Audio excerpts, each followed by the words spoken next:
नमस्कार दोस्तों, कैसे हो सब। आई होप आप अच्छे होंगे और स्वस्थ होंगे। आपका अपने channel made X Y Z में आपका स्वागत है। दोस्तों, पिछले वीडियो में हमने ड्राई और अनप्रोडक्टिव कफ के बारे में जो भी इम्पोर्टेंट इंफॉर्मेशन थी वो डिस्कस किया।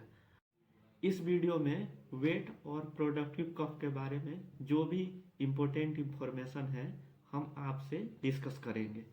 वेट कफ क्या है, वेट कफ के क्या साइन एंड सिम्टम है, इसके क्या कॉज है, इसके क्या होम्योपैथिक एंड एलोपैथिक ट्रीटमेंट है। तो वीडियो बहुत इंफॉर्मेटिव एंड नॉलेजेबल है, तो वीडियो को अंत तक जरूर देखें। और यदि आप चैनल पे नए हैं तो चैनल को प्लीज़ सब्सक्राइब कर दीजिए। तो चलिए वीडियो को शुरू करते हैं।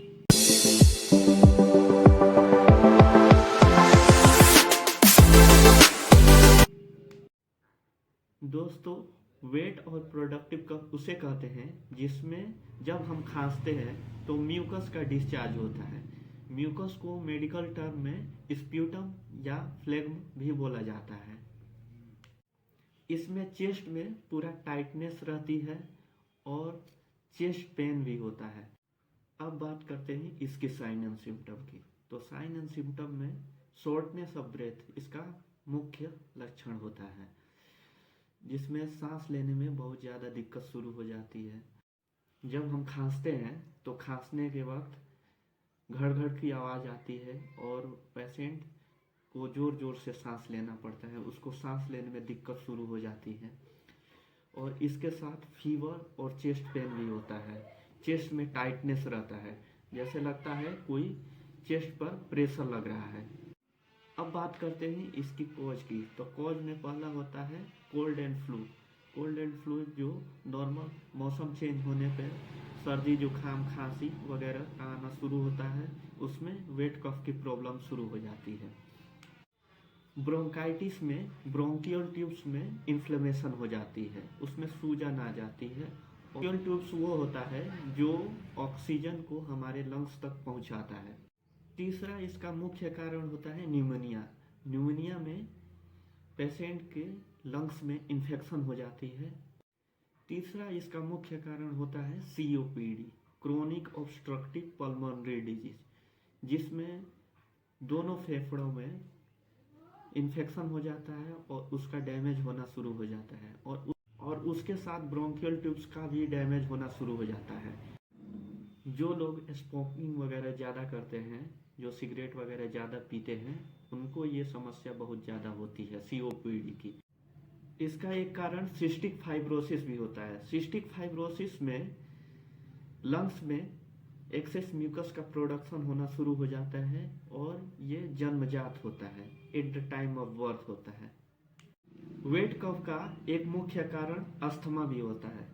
अस्थमा वाले पेशेंट को मोस्टली ड्राई कफ की प्रॉब्लम होती है, जिसमें सूखी खांसी आती है और सांस लेने में दिक्कत होती है। लेकिन कुछ लोगों में एक्सेस म्यूकस का प्रोडक्शन शुरू होता है और उसमें क्रोनिक वेट कफ की प्रॉब्लम होती है। इसका एक मुख्य कारण ब्रोंकियोएक्टेसिस भी है। ब्रोंकियोएक्टेसिस में ब्रोंकियल ट्यूब्स की साइज चौड़ी हो जाती है और उसके चलते एक्सेस म्यूकस का प्रोडक्शन शुरू हो जाता है। अब बात करते हैं इसकी एलोपैथिक ट्रीटमेंट की। तो एलोपैथिक ट्रीटमेंट में पहला होता है एमोक्सिसिलिन 500 mg, जिसका सर्टेन ब्रांड है वाइमॉक्स 500। दूसरा होता है एजिथ्रोमाइसिन 500 या इरिथ्रोमाइसिन 500, जिसको आमतौर मैक्रोलाइड बोलते हैं मेडिकल टर्म में। और इसका सर्टेन ब्रांड मार्केट में होता है एजी 500 और एजिथ्राल 500 mg। तीसरा होता है एमोक्सिसिलिन 500 प्लस पोटासियम क्लेवनेट 125 mg, जिसका सर्टेन ब्रांड है क्लेवम 625 mg, अगमेंटिन 625 mg। अब सेम वैसे ही जैसे 3 एंटीबायोटिक में से कोई एक एंटीबायोटिक ड्राई कफ में यूज करते थे, वैसे ही इसमें वेट कफ में तीनों एंटीबायोटिक में कोई एक एंटीबायोटिक यूज कर सकते हैं। वाइमॉक्स 500 mg सुबह शाम यूज कर सकते हैं। एजिथ्राल 500 दिन भर के बीच में एक टाइम यूज कर सकते हैं।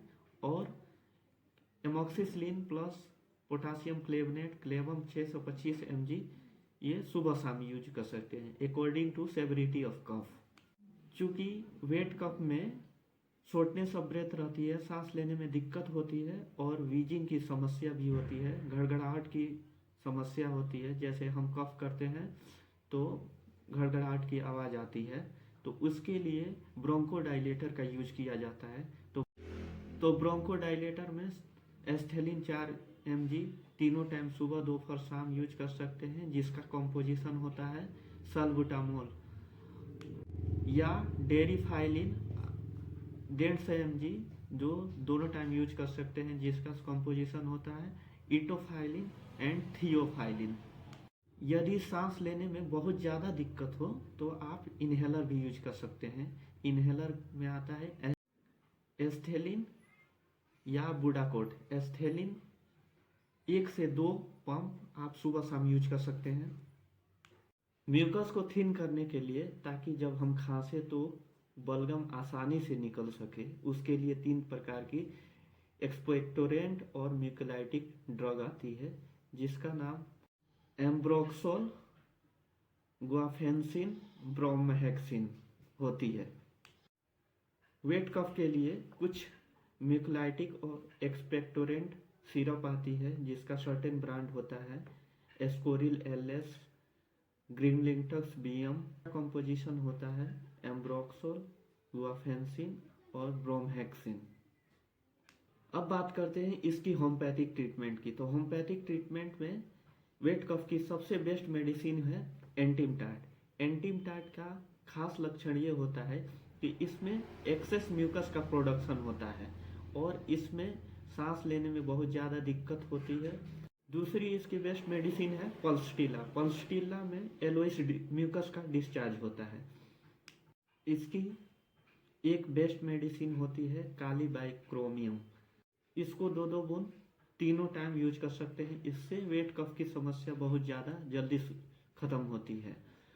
और चौथी इसकी बेस्ट मेडिसिन होती है हीपर सल्फर। हीपर सल्फर से जो भी क्रोनिक वेट कफ की प्रॉब्लम होती है, उसकी समस्या का समाधान बहुत जल्दी होता है।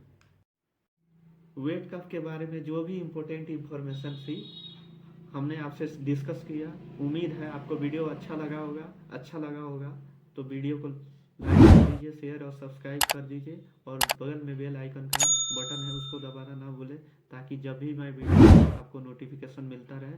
तब तक के लिए ग्लोरीफाई योरसेल्फ।